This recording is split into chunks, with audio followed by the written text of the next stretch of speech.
De toute ma vie, le procès a été un des moments les plus difficiles. Je vous dirais qu'aujourd'hui, avec du recul, ça a été ce qui m'a apporté la drive que j'ai aujourd'hui. Par contre, à l'époque, je ne pensais pas de même. Ce qui est important de comprendre, c'est que c'est une game qui se joue entre l'avocat de la couronne et l'avocat de la défense. Pour ce qui est de l'avocat de la couronne, il doit prouver hors de tout doute que ce que vous avancez est vrai. Par contre, pour l'avocat de la défense, il doit seulement semer le doute au niveau du juge. Comme pour l'enquête préliminaire, j'ai dû témoigner et recommencer à raconter mon histoire. Donc, j'étais à l'extérieur de la salle d'audience et j'attendais qu'on m'appelle. J'entends mon nom et je vois le policier venir vers moi pour m'amener à la salle d'audience.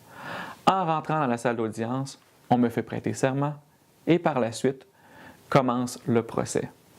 L'avocat de la couronne, qui est mon avocat, commence à me poser des questions et tout va vraiment bien.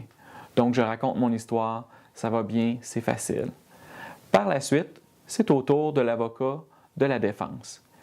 À ce moment-là, lui, il commence à vouloir me cuisiner.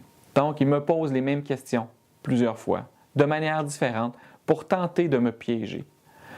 Donc, c'est à ce moment-là qu'on voit, nous, en tant que victimes, que c'est difficile parce qu'on a la perception que ce n'est pas la vérité qu'il veut connaître. C'est vraiment de nous enlever notre crédibilité ou de tenter de nous piéger. Et c'est drôle parce que les rôles sont à ce moment-là inversés. On dirait que c'est rendu nous-mêmes l'agresseur. On n'est plus la victime, tellement c'est difficile d'avoir à répondre à ce type de questions.